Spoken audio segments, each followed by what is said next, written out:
जय हिंद दोस्तों। Test number 4 के इंग्लिश का आंसर करेंगे।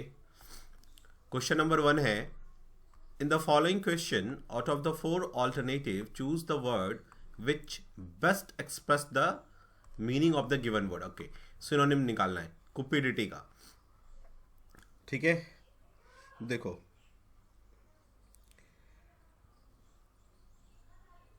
कुपिड का मीनिंग होता है स्ट्रॉन्ग डिजायर, स्ट्रॉन्ग डिजायर। ठीक है, फियर का मीनिंग डर होता है, फ्रेंडशिप का मीनिंग फ्रेंडशिप, लव हमें समझ में आ गया। ग्रीड का मतलब भी तो स्ट्रॉन्ग डिजायर ही होता है, भूख, स्ट्रॉन्ग डिजायर। ठीक है, तो third is the answer. Next जो इसका अपोजिट निकालना है, कैप्टिवेट करना किसी को।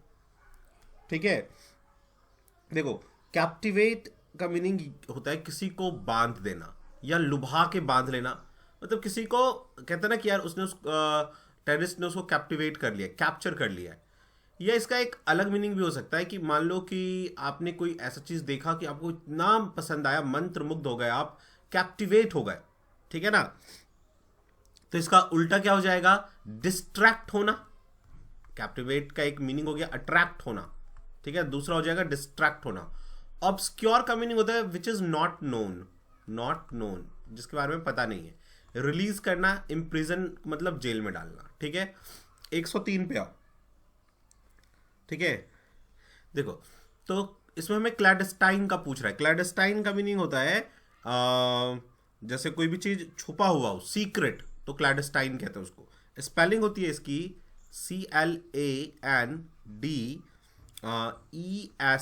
CLANDESTINE होगी। अब इसमें देखते कोई है क्या ऐसा, क्लैंडस्टाइन नहीं, क्लैंडस्टाइन, हाँ, second is the correct answer. Next 104 पे आइए। देखो तो क्वेश्चन है ये, can I have a loaf of bread and a jam jar, a jam jar। देखो यहां पे ए लोफ ऑफ ब्रेड होगा जैसे, वैसे तो यहां पे ए जैम ऑफ जार होगा, तो थर्ड इज द आंसर। ठीक है, नेक्स्ट आइए 105। now that I am back at work, I have beginning, okay, I have beginning to feel much better। तो ये हैव के साथ बिगनिंग क्यों आ गया? हैव के साथ तो वर्ब का थर्ड फॉर्म आता है, तो बिगन होना चाहिए। ठीक है, तो यहीं पे रॉन्ग था। 106 पे आओ। ये क्या कहता है, the artist plainly a better critic than painter, destroyed what he made over for 10 years। यहां पे अब the artist plainly a better critic, यहां तक तो कोई रॉन्ग नहीं है। देन लगा दिया तो कोई प्रॉब्लम नहीं है। तो painter, then painter destroyed what he made over the 10 year। अब यहां देखो एक बात, यहां क्या है ना कि पास्ट में दो काम हो रहा है। ठीक है, ये 10 ईयर वाला काम तो पहले हो गया ना, तो जो काम पहले होगा तो पास्ट का पास्ट, पास्ट परफेक्ट, तो यहां पे होना चाहिए था ही हैड मेड, यहां पे हैड आना चाहिए ही और मेड के बीच में आपको इंटरपोज करना होगा, हैड लगाना होगा, तब ये परफेक्ट हो जाएगा। ठीक है ना, so third is the answer. Question number 107, never give your friends the cold arm, the cold elbow, the cold shoulder, ठीक है, द कोल्ड हैंड। तो आएगा क्वेश्चन में the never give your friends, shoulder होता है द कोल्ड शोल्डर, मतलब आप अपने दोस्तों को कोल्ड शोल्डर मत दो। मतलब कोल्ड शोल्डर मतलब हो जाएगा कि आप दोस्ताना बिहेवियर नहीं है आपका। द कोल्ड शोल्डर का मतलब होता है वेलकमिंग बिहेवियर नहीं होना। ठीक है ना, 108 पे आ जाओ। या आप ये कह सकते हो कि अनफ्रेंडली बिहेव करना, ठीक है। फ्रेज है। 108 पे आओ। My mother upset the kettle of boiling water and dash her hand, मतलब उनके हैंड पे गिर गया होगा वो पानी, ठीक है। तो हाथ पे स्किन को नुकसान पहुंचाया होगा, तो स्किन में जो हमारे कभी छाले वाले लग जाते हैं उसको हम कहते हैं स्कैल, तो स्कैल्डेड हो जाएगा हर हैंड, ठीक है।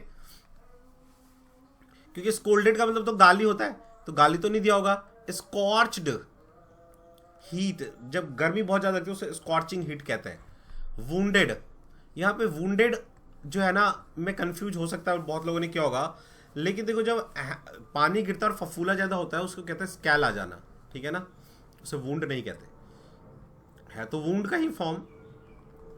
नेक्स्ट पे आइए। 109 His writings are dash mistake. His writings are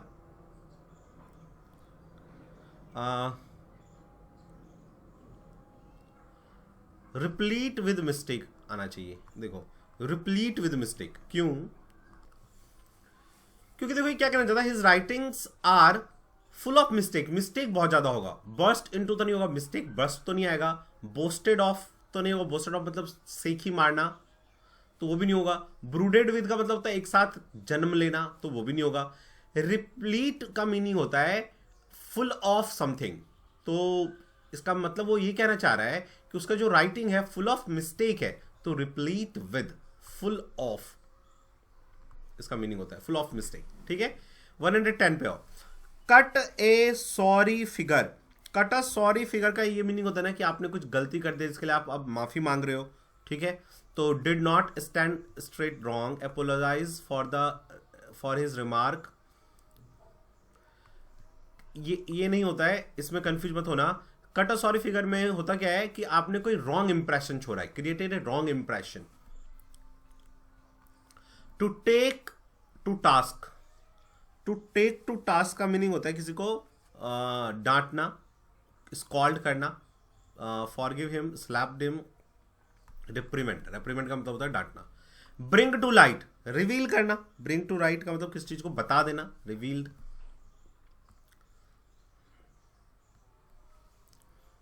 one 113 पे आओ। A job carrying no salary, जब किसी जॉब में कोई सैलरी नहीं होता तो उसे हम कहते हैं ऑनररी। ऑनररी, जैसे वाइस प्रेसिडेंट को उनके जॉब का सैलरी नहीं मिलता है, बीइंग अ वाइस प्रेसिडेंट उनको सैलरी नहीं मिलता, उनको सैलरी इसलिए मिलता है क्योंकि वो राज्यसभा के सभापति होते हैं, ठीक है ना। तो जो वाइस प्रेसिडेंट का काम करते हैं वो एज अ ऑनररी, बिना पैसे के। 114 पे आओ। Act of stealing something in small quantity, pilferage कहते हैं उसे, है ना, पिलफ्रेज। थोड़ा थोड़ा यदि आप किसी चीज को चुराते जाओगे तो दैट इज कॉल्ड पिलफ्रेज, ठीक है ना। प्लेजियराइज का मतलब होता है किसी के रिटन डॉक्यूमेंट, लिटरेसी को चुराना। मान लो मैंने कोई लेख लिखा और किसी दूसरे ने उसको चुरा के लिख दिया, तो दैट इज कॉल्ड प्लेजियरिज्म, ठीक है। प्रोलिफरेट का मतलब होता है किसी चीज का फैलना, प्रोलिफरेट करना। 115 पे आओ। Pertaining to the west, west की तरफ, तो सेलेस्टियल, उसे हम कहते हैं ऑक्सीडेंटल। जो वेस्ट से रिलेटेड चीजें होती है उसे हम कहते हैं ऑक्सीडेंटल, ठीक है। सेलेस्टियल जो आकाश से रिलेटेड है, ओरिएंटल जो एशिया के कंट्री से रिलेटेड है ओरिएंटल कहते हैं, टेरेस्ट्रियल जो जमीन से रिलेटेड है। 116 पे आओ।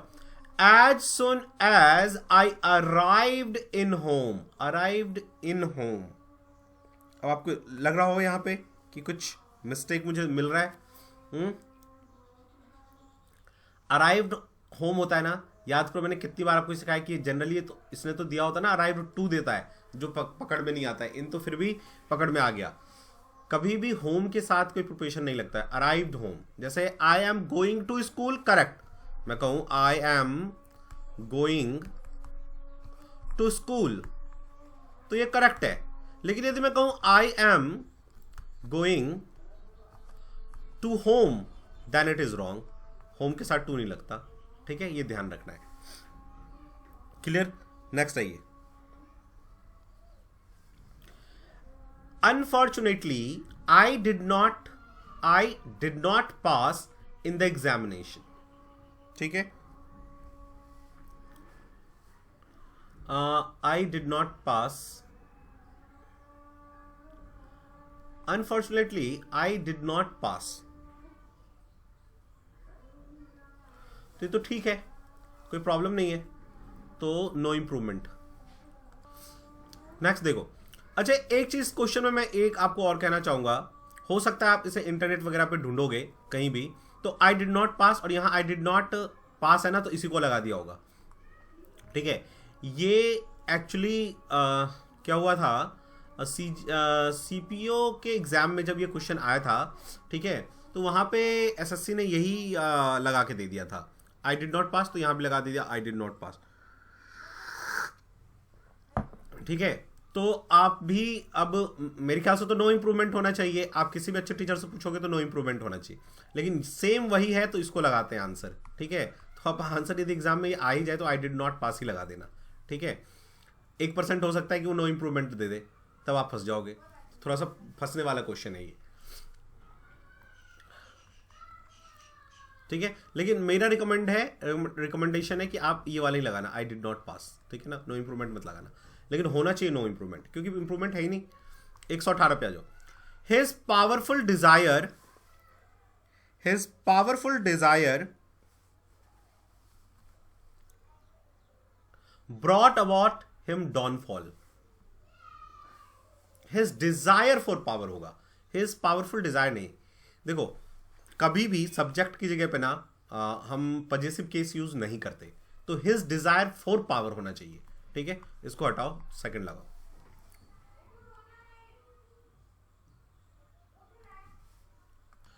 नेक्स्ट है, Ramesh laid in the shade of a tree before could walk further. अब लेड का मीनिंग यहां पे हो जाएगा कि वो अंडे दे रहा था. अंडे तो नहीं दे रहा था, एक्चुअली ये क्या है, कहना चाह रहे कि लेट गया. तो लाई, ले और लेन, लाई ले लेन होता है लेटने के केस में, तो क्या आना चाहिए, ले. ठीक है, 120 पे हो. क्या लिखा हुआ है, an education in handling money would imply the ability to oversee the consequences. Oversee नहीं होता, फोरसी, मतलब आप कॉन्सिक्वेंस को देख सकते हो, भविष्य को देख सकते हो, दैट इज कॉल्ड फोरसी. ये तो ऐसे ही पकड़ में आ गया. फोरसी देखो है क्या, हाँ देखो है, ये रहा. ठीक है, ओवरसी क्या होगा, है ना, फोरसी ओवरलुक होता है. किसी की गलतियों को माफ कर देना ओवरलुक, मतलब छोड़ दिया. मान लो आपने किसी के बच्चे के लिए कंप्लेन किया उसके माँ बाप को, उसके माँ बाप ने ओवरलुक कर दिया, मतलब का छोड़ो ना यार. ठीक है, नेक्स्ट पैसेज पे आओ. क्या कहता है देखो, a knowledge of grammar is essential for good speaking and writing. Okay, by which one's mind is judged. Studying grammar mean hard work. It must be learn as a whole with no part omitted. आप grammar को as a whole पढ़ना पड़ता है. देखो यही है grammar में, ये बिल्कुल ठीक लिखा है. ग्रामर में क्या होता है, जैसे मैथ में क्या होता है कि मान लो आपने पढ़ लिया, सपोज करो कि अलजेब्रा, या सपोज करो कि आपने प्रॉफिट लॉस पढ़ लिया, तो उस टॉपिक से ही रिलेटेड होता है वो. लेकिन ग्रामर में क्या होता है ना कि सब्जेक्ट वर्ब एग्रीमेंट पढ़ लिया, ग्रामर एज अ होल है, as a whole role play करता है. आपको पूरी ग्रामर आना चाहिए, तभी आप चीज़ों को समझ पाएंगे. सपोज करो आप किसी ने 2-3 चैप्टर पढ़ लिया, हो क्या कि हो जाएगा, नहीं होगा. उस चैप्टर के भी क्वेश्चन नहीं कर पाएगा वो. ठीक है, कई बार ऐसा होता है ग्रामर में. तो ग्रामर एज अ होल जो है ना पढ़ा जाता है. इसलिए मैं आपको हमेशा कहता हूं कि आप जो ग्रामर के चैप्टर्स मैंने आपको दिए हुए हैं, वो कहीं कहीं आप फंस भी रहोगे ना, आपको समझ भी नहीं होगा ना, आप आगे बढ़ते जाओ, एक एक चैप्टर करते जाओ. हो सकता है कि एडवर्ब में आपको एडजेक्टिव की कुछ चीजें समझ में आ जाए.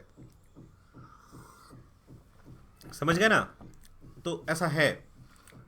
वैसे थोड़ा बहुत ये मैथ में भी है, हर सब्जेक्ट ही अपने आप में कंप्लीट ही पढ़ना पड़ता है वैसे तो, लेकिन इंग्लिश में ज़्यादा है. It must be learned as a whole with no part omitted, and it demands much thought and patience. Clear, सही बात है, बहुत थॉट चाहिए और पेशेंस चाहिए, ठीक है ना. But once acquired, it can give a lifetime pleasure and profit. ठीक है. हाँ ये सही है. देखो मैथ्स आप भूल सकते हो, लेकिन ग्रामर में क्या होता है, इंग्लिश में क्या होता है, इंग्लिश आपने एक बार सीख लिया तो स्विमिंग की तरह, एक बार सीख लिया तो सीख लिया. मैथ में ऐसा नहीं है. मैथ में आपने सपोज करो ट्रिगोनोमेट्री सीखा और आपने बहुत मान लो आप पारंगत हो गए, और फिर भी आपने 1 साल या 1.5 साल नहीं पढ़ा, भूल जाओगे आगे आप. मैथ के साथ ऐसा है.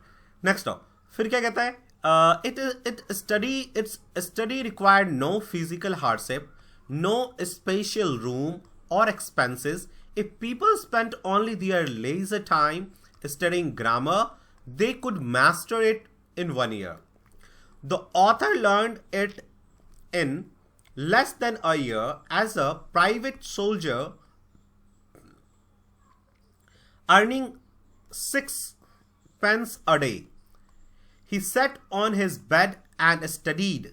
Unable to afford candle or oil, he read in winter by firelight when it was his turn.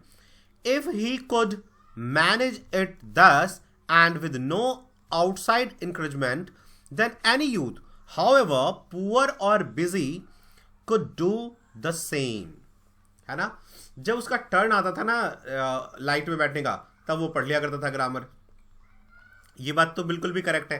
देखो कोई चाहे बीटेक कर ले, चाहे एमबीबीएस कर ले, इंग्लिश सबके लिए सेम है ना, वो डिफरेंट नहीं है. इवन कोई भी लिटरेचर सबके लिए सेम होता है, ठीक है ना. चलिए तो 121 पे आते हैं. Why should we learn grammar. Why should we learn grammar कहा था इसने कि इससे आपको स्पीकिंग का जो है और राइटिंग का स्किल मिलेगा. To acquire good speaking and writing skill, ठीक है. नेक्स्ट आइए, हाउ डज द वर्ल्ड जज अ मैन्स माइंड. तो बाय आपकी स्पीच कैसी और राइटिंग कैसी है, अभी हमने पढ़ा. तो इसमें देखो है क्या वो, by speech and writing. 123, how long would it take to gain mastery over grammar. 1 year कहा था, 1 ईयर. 124 पे आओ, what is the occupation of the writer. Soldier था वो, ठीक है ना. नेक्स्ट आओ 125, the learning of grammar should B.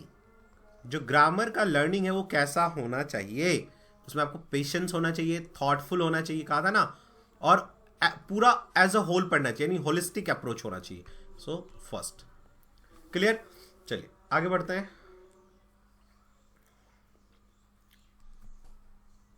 Next question है, हमें सिमिलर ढूंढना है, मींस सिनोनिम ढूंढना है.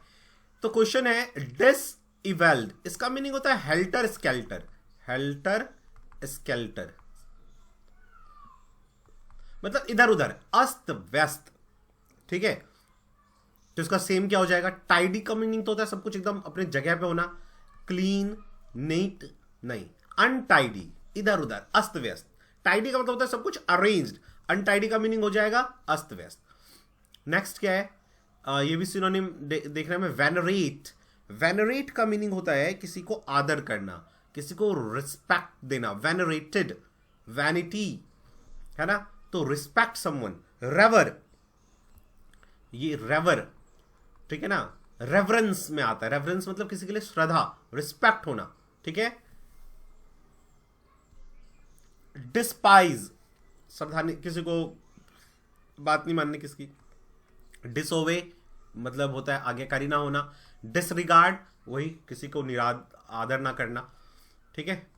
चलिए नेक्स्ट देखो, अब कहता है हमें अपोजिट मीनिंग ढूंढना है. तो पहला है कंजीनियल. कंजीनियल का मतलब होता है जो आपके साथ साथ हो, टुगेदर, अनुकूल हो, आपके अकॉर्डिंग हो, ठीक है. तो अकॉर्ड तो इसका सिनोनिम हो जाएगा, है ना. इंगेजिंग भी जो है इसका सिनोनिम ही है. स्नग, स्नग का मीनिंग होता है एक साथ, तो ये भी वही है सिनोनिम. तो अनप्लीजेंट कह सकते हैं हम. कंजीनियल अनुकूल, अच्छा, अनप्लीजेंट जो आपके अनुकूल नहीं हो.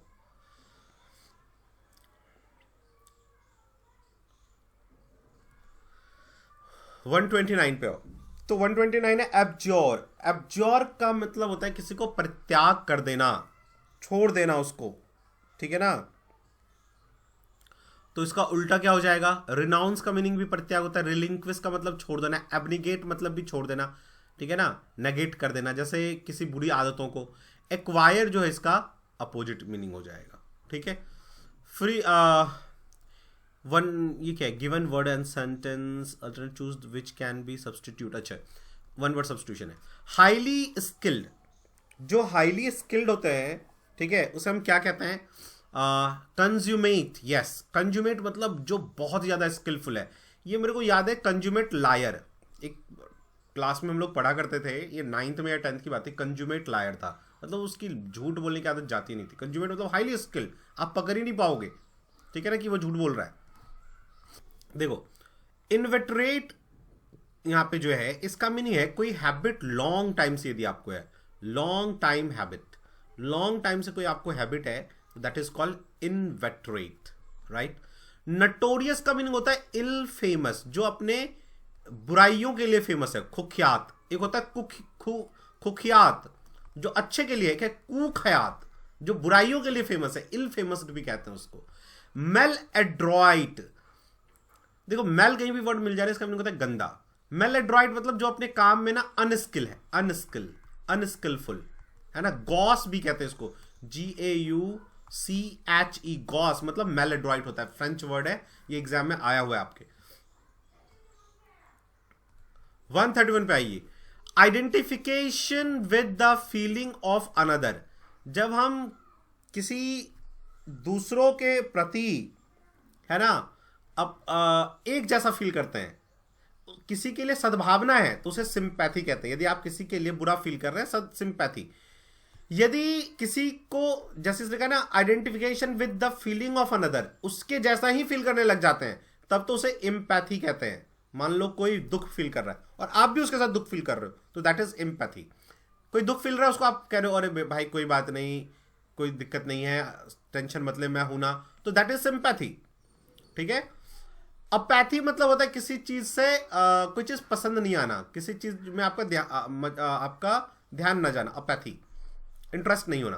कंपैशन किसी के लिए, कम मतलब टुगेदर, पैशन मतलब किसी चीज के लिए जब आप बहुत ज्यादा डिजायर हो जाता है, कंपैशन कहते हैं उसको। या बहुत ज्यादा भाईचारा हो तो भी कंपैशन कहते हैं उसको। तो किसी के लिए एक जैसा फील करना, उसे कंपैशन कहते हैं। वैसे यहां पे एम्पैथी आएगा, है ना। इनसेशिएबल डिजायर फॉर वेल्थ, जब वेल्थ के लिए हमारा बहुत ज्यादा डिजायर हो जाता है, ठीक है ना, तो हम कहते हैं एवरिस, एकदम लालची हो जाना, एवरिस, ग्रीडी, बहुत ज्यादा ग्रीडी होना, एवरिस। सेल्फिश, जब अपना सेल्फ दिखे। इगोइस्ट भी होता है सेल्फिश, जो अपना सेल्फ देखता है, मेरा क्या प्रॉफिट। जेनरोसिटी, काइंड, ठीक है ना। नेक्स्ट आइए 133, कट द मस्टर्ड, ठीक है। देखो, कट द मस्टर्ड का मीनिंग होता है टू बहुत अच्छा परफॉर्म करना, टू परफॉर्म वेल, ठीक है। A chip off the old block, a chip off the old block का मतलब होता है अपने डैड के जैसा बिहेव करना। रिमाइंड देम वंस फादर, ठीक है। To fish in troubled water का मीनिंग क्या होता है? वाटर्स, जब किसी के ट्रबल में उसका फायदा उठाना। Make a profit out of disturbance, ठीक है। चलिए नेक्स्ट आइए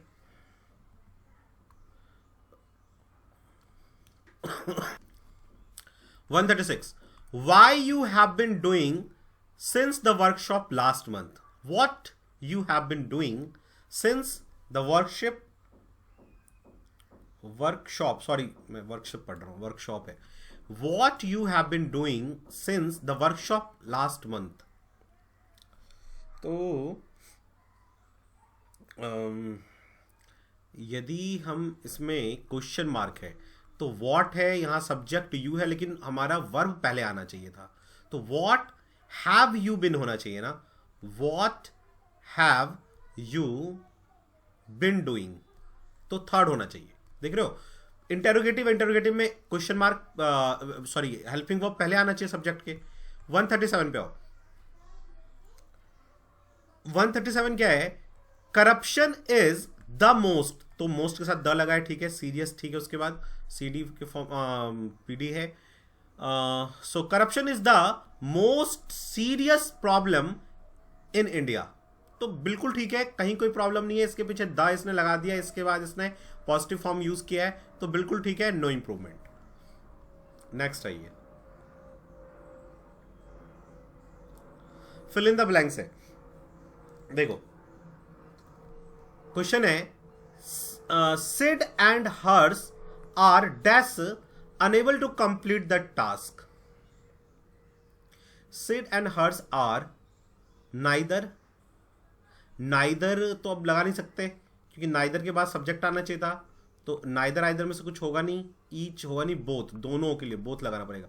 सिड एंड, या तो हमें ऐसा दिया होता आइदर सिड और, या नाइदर सिड नॉर हर्स, लेकिन दोनों को एक साथ लेना है तो फिर मेरे को बोथ लगाना पड़ेगा, तो बोथ। 139 पे आओ, क्या ये? द एग्जामिनी, जो हम लोग एग्जाम देते हैं, एग्जामिनी जो एग्जामिनर होते हैं वो लेते हैं exam, the examinee could guess. वैसे एक चीज ध्यान रखना, टीचर गिव्स एग्जाम या टेक्स एग्जाम, टीचर, टीचर ये ध्यान रखना, ये आ सकता है takes exam, student gives exam, ठीक है ना? नहीं, थोड़ा उल्टा कर दिया, देखो मैंने फिर से, ये गलत है, हम लोग करते यही है ना, teacher take exam, student gives exam, नहीं, स्टूडेंट टेक एग्जाम, ठीक है ना? और टीचर में गिव्स आता है, teacher give exam, student takes exam, ठीक है, ध्यान रखना, टीचर टेस्ट हमें देता है, हमारा लेता है, तो इसलिए गिव, ये ध्यान रखना, इसमें आता है ये क्वेश्चन, पहले भी आया हुआ है आपके एग्जाम्स में। तो could guess dash the answer correct, at the answer correctly, at होना चाहिए। 140, be dash and always look to comfort of other, कह रहे हमें दूसरों के लिए भी थोड़ा सोचना चाहिए, है ना? कंसीडरेट कहते हैं उसको, कॉजस तो नहीं कह रहा है यहां पे, कह रहा है दूसरों के लिए भी सोचो, तो कंसीडरेट जो है ना करेक्ट वर्ड होगा। Be considerate and always look to the comfort of others, दूसरों के उस भलाई के लिए भी सोचो। 141, नेक्स्ट देखिए क्या कहता है, as usual a lot of people were dash in the king's durbar, थे प्रेजेंट इन किंग्स दरबार। 142 पे आओ, in this question 4 words are given out of which one is correctly spelled, correctly spelled हमें देखना है, ठीक है? देखो ओमनियस, ओमनियस का जो होता है OMI, ठीक है, OMINOUS, ओमनस, ठीक है, तो ये कैसा है, कहां पे है? थर्ड में है ओमनस, ठीक है? इसका मीनिंग क्या होता है? ओमनस का मीनिंग होता है सैड एक्सप्रेशन देना, दुख वाला एक्सप्रेशन देना किसी को, ठीक है? चलिए नेक्स्ट पे आइए, नेक्स्ट है एरर ढूंढना है हमने, ठीक है?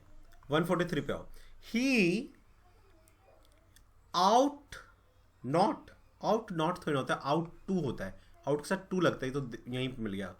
नेक्स्ट आओ, द रीजन फॉर, ठीक है, यहां तो कोई दिक्कत नहीं है, his failure is because he did not work hard, the reason for his failure, ठीक है ना? तो द रीजन फॉर के साथ दैट लगता है, इसने बिकॉज लगा रखा है, तो यही रॉन्ग है, द रीजन फॉर के साथ दैट लगता है connector. I have reached the office, तो कह रहा है आई हैव रीच्ड, ये ठीक है, द ऑफिस बिफोर, अब देखो बिफोर आ गया, मैंने बिफोर आफ्टर में सिखाया था कि यदि बिफोर में और आगे यहां देखो, ये देखो द रेन स्टार्टेड, पास्ट है, तो इसका मतलब पीछे इसके होना चाहिए पास्ट परफेक्ट, तो हैव नहीं हैड होना चाहिए, और यदि आफ्टर होता तो बाद में पास्ट परफेक्ट होता, तो आई हैड रीच्ड, ठीक है? 146 पे आओ, a large consignment of book are expected, ठीक है, तो a large consignment of book are expected, ये थोड़ा अजीब सा लग रहा है, आर एक्सपेक्टेड तो नहीं होना चाहिए, ठीक है।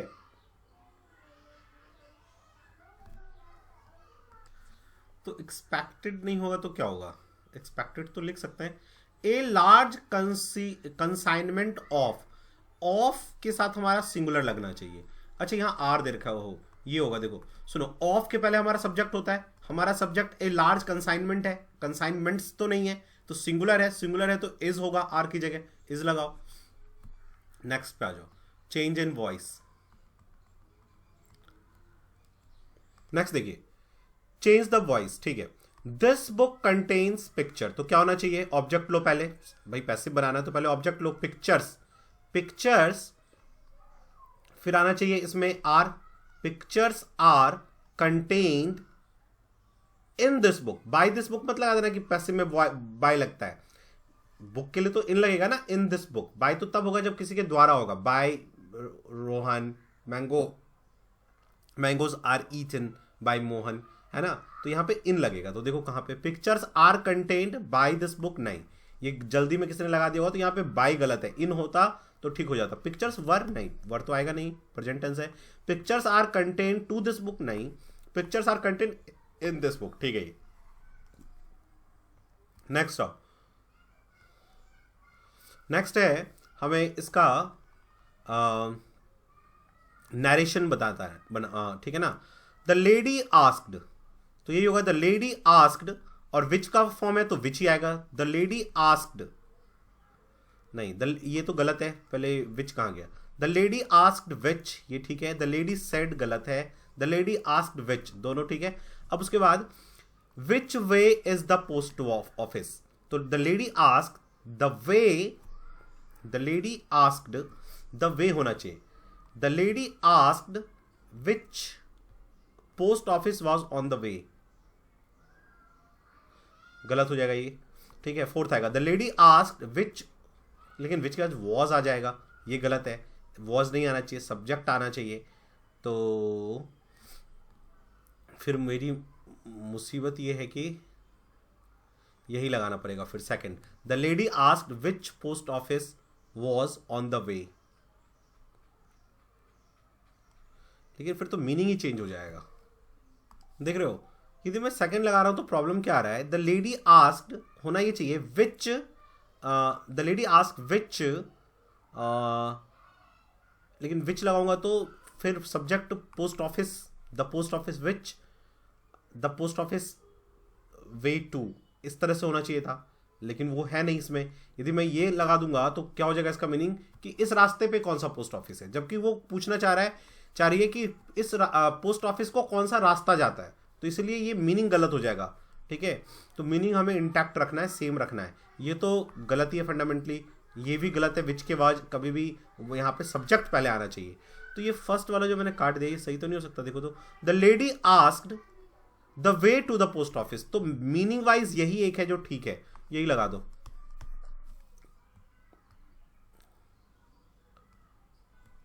$149, are you the manager, I said, तो आई आस्क्ड होगा सबसे पहले, आई आस्क्ड, अच्छा आर पहले है तो इन दैट केस हम क्या करेंगे, आर की जगह इफ लगा दो या वेदर लगाओ, तो I asked him whether, whether I asked him होना चाहिए ना, यहां कोई ऑब्जेक्ट तो होना चाहिए, I asked him whether, you are you the manager, you whether you were the manager, I ask him whether ही होना चाहिए,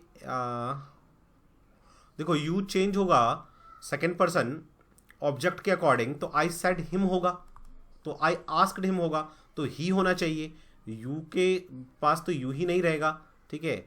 और यहाँ पे हैड हो गया तो ये गलत है, सिंपल प्रेजेंट टेंस है ये, तो प्रेजेंट सिंपल पास्ट में चेंज होगा, तो I asked him whether he was the manager, ये परफेक्ट है, ठीक है। 150 पे आइए, इनडिस्क्रिमिनेट इंडस्ट्रियलाइजेशन रिजल्टेड एज, देखो रिजल्टेड व्हाट, अब यहां पे उसका आना चाहिए आंसर, क्या रिजल्ट कर रहा है वो, as the rural in the cities in search in urban migration poor settled. देखो तो इनडिस्क्रिमिनेट इंडस्ट्रियलाइजेशन रिजल्टेड, जो इंडस्ट्रियलाइजेशन हुआ इनडिस्क्रिमिनेट, बिना किसी भेदभाव के, उससे क्या हुआ कि एज इन रूलर, ये तो नहीं बन रहा, होना चाहिए कि क्या रिजल्ट किया है, in the city in search, वो सिटी में आते हैं सर्च में, उससे पहले कुछ होना चाहिए, तो क्यू भी पहले नहीं आएगा। इन urban migration, resulted in urban migration, ये हो सकता है, ठीक है।